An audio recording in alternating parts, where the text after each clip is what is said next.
जय जय सद्गुरु ब्रह्मराज की जय। श्री शिवराम दीक्षित सद्गुरु परब्रह्मणे नमः। श्रीमद् बृहद्वासिष्ठ सिद्धांत निर्धारणुలను శ్రీమద్ అచల బోధ ప్రతిష్టాపన ఆచార్యులను శ్రీమద్ రామడుగు శ్రీ శివరామ దీక్షితుల వారిచే రచయింపబడిన శ్రీమద్ బృహద్వాసిష్టమను శ్రీ శివరామ దీక్షితీయము. ఇప్పుడు దీక్షితీయము నుంచి పరాప్రకృతి ద్వైద్వాషరహిత ప్రకరణములోని రెండవ భాగము. ఏమన్నారంటే, అందరూ గుర్తెరిగే జ్ఞాన స్వరూపులే వైకుంఠములో ఉన్న విశేషం చేత, అందుకే ఉల్కహస్త యదా కచ్చ ద్రవ్యమాలోక్య తాం త్యజేత్ జ్ఞానేన జ్ఞేయమాలోక్య పశ్య జ్ఞానం పరిత్యజేత్ అన్నారు. జ్ఞాని కిం ప్రయోజనం, వైకుంఠాన్ని చూచి ఈ గుర్తెరిగే జ్ఞానాన్ని పరిత్యజించవలనని సిద్ధాంతం.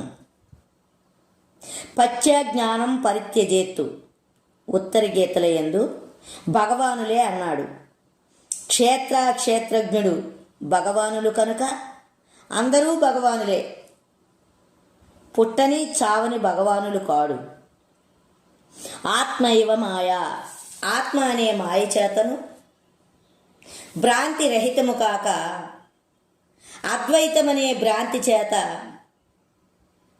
అక్షరోపాధి అనే పరబ్రహ్మ భ్రాంతి తగిలి బ్రహ్మ అనే దోష స్వరూపము చేత ఉండెనా సర్వకాలం దోషస్వరూపుడే. మూలం లేని గుర్తెరిగే దోషస్వరూపాన్ని అద్దములో కనిపించే శరీరం అద్దములో ఎలాగూ అద్దములో లేదో, అలాగే ఈ మూలం లేని గుర్తెరిగే శరీరం అద్దం వలనే స్వచ్ఛముగా ఉన్న నేత్రాల యందు చూస్తే కనిపించే మాత్రమే కానీ శరీరం ఉన్నదని ఎరుగదు. ఉన్నదే తాను కనుక తాను శరీరాన్ని ఎరుగదు. అక్షరోపాధి ద్వయదోషేణ స్పృష్ట అని శంకరాచార్యులు వారు అన్నారు. అందుకే రామానుజాచార్యులు వారు సమ్మతపడి అద్వైతం ఖండించినారు. విశిష్ట అద్వైతమని యుక్తి చేసినారు.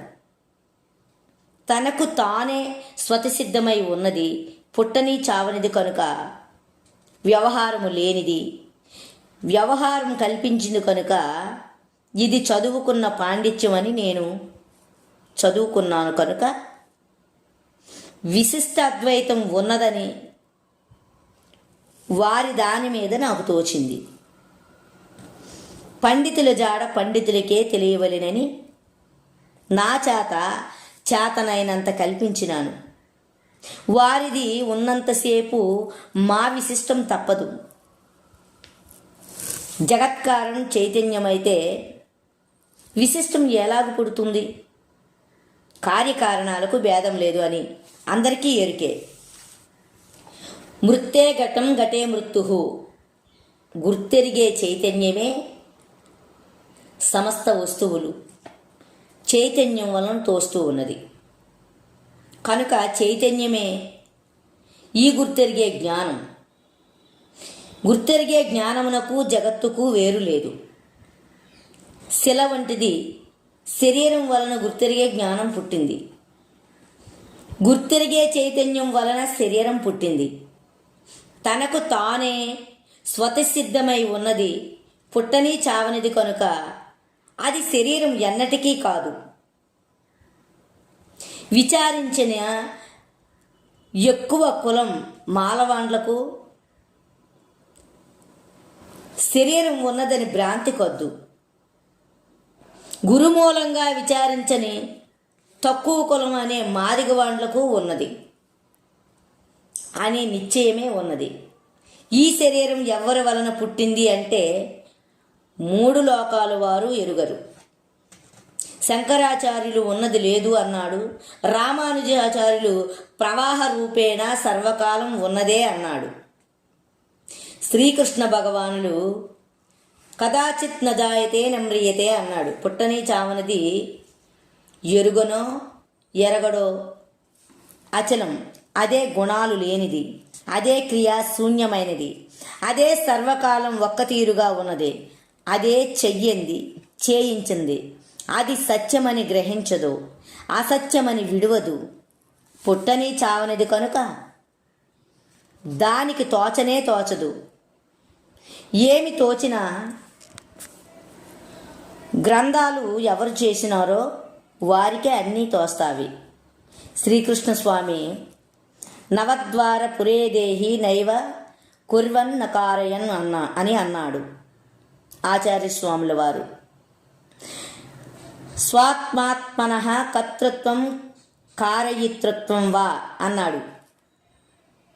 కర్తృత్వం కారయితృత్వం లేనిది క్షేత్రజ్ఞ స్వరూపం అంటే ఎవ్వరికీ సమాధానము కాదు. పుట్టని చావనిది ఏదో అని సూచన చేస్తే దానికి సరిపోవలే గాని ఈ క్షేత్రజ్ఞుడు అభోక్త అంటే ఎవ్వరికీ సమాధానము కాదు. అలాగైతే క్షేత్రజ్ఞుడు లేకుంటే కర్తృత్వము లేదు, కార్యత్రత్వము లేదు. ఈ క్షేత్రం ఉన్నంతసేపు క్షేత్రజ్ఞుడు లేకపోడు. ఈ కళలో క్షేత్రజ్ఞులు లేనిది వచ్చిరి. అవును స్వామి, రెండూ కూడానే వచ్చినవి శిష్య.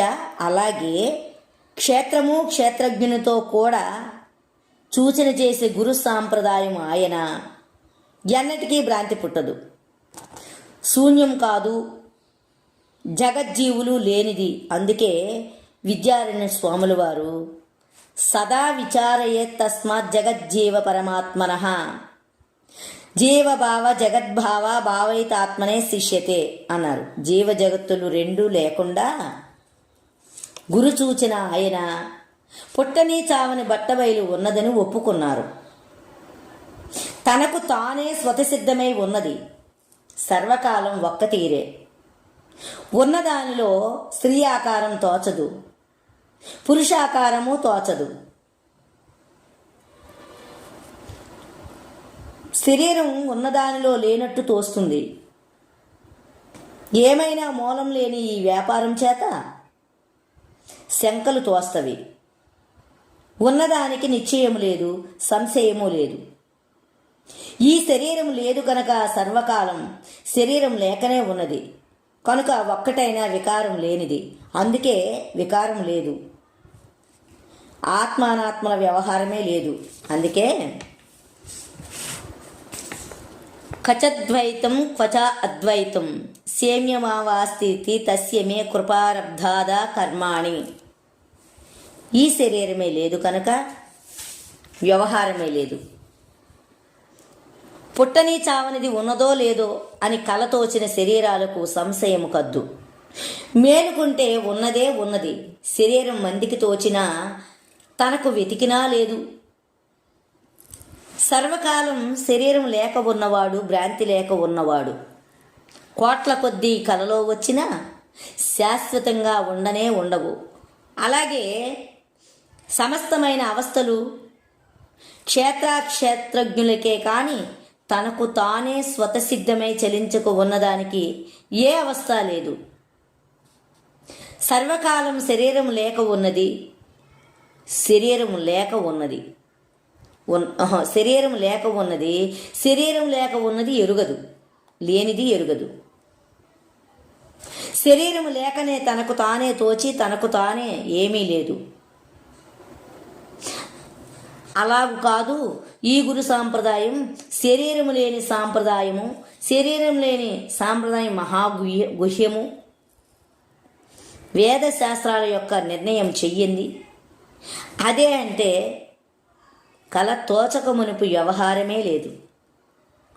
కల తోచంగానే వారు పుస్తకాలు తెచ్చినారు, వీరు పుస్తకాలు తెచ్చినారు, వారు వీరు ప్రసంగాలు చేసినారు, వేదం స్వస్తి చెప్పినారు, అనేక దేవాలయాలు చూచినారు, అనేక మంది లింగదారులను చూచినారు, అనేక మంది అయ్యవార్లు, అనేక మంది బూడిద పూసుకున్నవారు, అనేక మంది తిరుమణి చూర్ణం పెట్టుకున్నవారు, అనేక మంది తురకలు, అనేక మంది బేగరవాండ్లు, అనేక గుర్రాలు, అనేక ఏనుగులు, అనేక వ్యభిచారులు, అనేక బోడివాండ్లు, అనేక మంది ఫకీర్లు, అనేక మంది సన్యాసులు, అనేక సముద్రాలు, అనేక మంది ఉపాసకులు, అనేక హయతాగ్నులు, అనేక మంది చుట్టలు తాగేవాళ్ళు, అనేక మంది భారీ బొంగులు తాగేవాళ్ళు, అనేక మంది శూద్రులు, అనేక మంది కోమట్లు, అనేక మంది గొల్లవాళ్ళు, అనేక మంది రాజులు, అనేక కుక్కలు, అనేక పందులు, అనేక గాడిదలు, అనేక మంది చదువుకున్న మనుష్యులు, అనేక గోవులు, అనేక బర్లు, అనేక దుకాణాలు, అనేక మాదిగవాళ్ళు, వీరందరూ పుస్తకాలు ముందర వేసుకొని ఈ శరీరం ఎలాగ పుట్టింది అని విచారించుచున్నారు. అందులో మహా చదువుకున్న చిందువాడు అంటే చిన్నవాడు, ఇది ఎంత అని ఆడదాని మీద, ఓహో చిందువాడు ఇది అంతా ఆడదాని మీద మగవాడు ఎక్కితే అన్నీ పుడతావి అని. అయితే దేవుడు పుట్టిస్తాడని అనుకుంటారు. దేవుడు అనేది మరుగు మాట. దేవుడు తింటాడు ఎలాగో అలాగే అబద్ధం.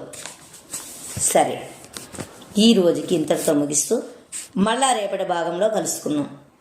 జై జై సద్గురు.